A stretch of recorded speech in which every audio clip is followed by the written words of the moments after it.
शिव कथा का विश्वास की कथा है। दुनिया की दृष्टि में यह शिव महापुराण की कथा है। पर यदि हमसे कोई पूछे कि सियोर वाले महाराज तुम बताओ क्या ये शिव पुराण की कथा है, कई लोग कहते हैं ये शिव पुराण की कथा महाराज तो बाँचता ही नहीं है, महाराज को शिव पुराण बाँचना आती ही नहीं है। और बिल्कुल सत्य कहते हैं लोग कि सियोर वाले महाराज को शिव पुराण बाँचना आती ही नहीं है। और हम भी कह रहे हैं हमें नहीं आती शिव पुराण बाँचना, क्योंकि हम पुराण बाँचते ही नहीं हैं। हम तो शंकर भगवान की करुणा जो हुई है उसको बाँचने के लिए बैठते हैं, शिव की लीलाओं को बाँचते हैं। जो कह रहे हैं ना कि सियोर वाले महाराज को तो कथा बाँचना नहीं आती, शिव पुराण नहीं आती, कोई शिव पुराण उनको बाँचना आती है, तो तुम भी कमेंट्स में कह दिया करो बिल्कुल सही कह रहे हो, उनको तो आती ही नहीं है, उनके बस की नहीं है शिव पुराण बाँचना। अपने बाप का चरित्र बाँचना किसी औलाद के बस की बात नहीं होती कि वो अपने बाप का चरित्र बाँचे। बाप को पहचाना कौन है? बच्चे कह देते हैं पापा हम तुम अच्छे से जानते हैं, पर तुमने जाना क्या? जिसने भूखा रहकर प्यासा रहकर खुद ने कीपैड का मोबाइल चलाकर तुझे एप्पल का दिलाया है, तो उस बाप को क्या जाने? जिस माँ ने खुद अपने तन पर अच्छे आभूषण नहीं पहने और अपनी बहू के चढ़ावे में अच्छे आभूषण दिए हैं, तुम उस माँ को क्या जानो? तो कोई दुनिया के लोग कहें तो ये अतिशयोक्ति, कोई कह दे तुमसे कि सियोर वाला महाराज को तो शिव पुराण भी नहीं आती है, अच्छे से कुछ बाँचना भी नहीं आता, तो बिल्कुल सत्य। मैं अपने बाप के चरित्र को बिल्कुल नहीं बाँच सकता। वो तो मेरा बाप खुद, मेरा शिव, मेरा शंकर, मेरा उघड़दानी, मेरा शंभू, खुद व्यासपीठ पर बैठकर जो उसको बोलना होता है वो बोल देता है। मैं उसका क्या गुण करूं?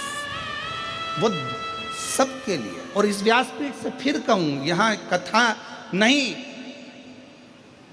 ये कथा नहीं।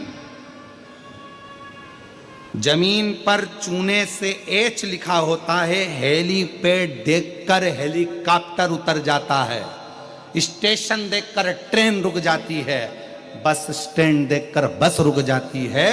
उसी तरह जैसे हेलीपैड देखकर हेलीकॉप्टर उतरता है, शिव भगवान की कथा जहाँ होती है वहाँ स्वयं शंकर 7 दिन 5 दिन उतरता है।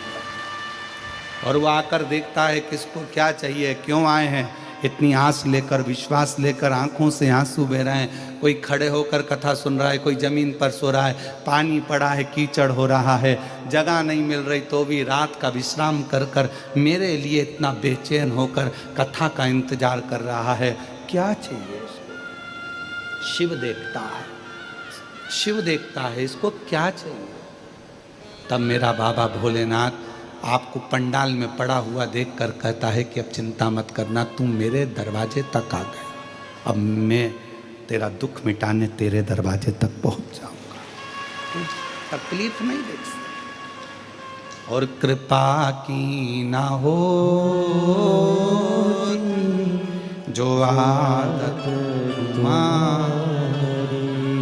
तो सुनी रे अदालत तुम्हारी, वो उसके ऊपर है। सबका किया है मेरा भी उद्धार कीजिए, उद्धार कीजिए, है त्रिपुंडधारी, है त्रिशूलधारी, महादेव नमन चरणों में स्वीकार कीजिए, सबका किया है मेरा भी उद्धार कीजिए, उद्धार कीजिए। बाबा बस तुझसे यही आस है। शिव ने रुद्राक्ष प्रकट कर दिया। 12 ज्योतिर्लिंग का मध्य बिंदु है कुबेरेश्वर धाम।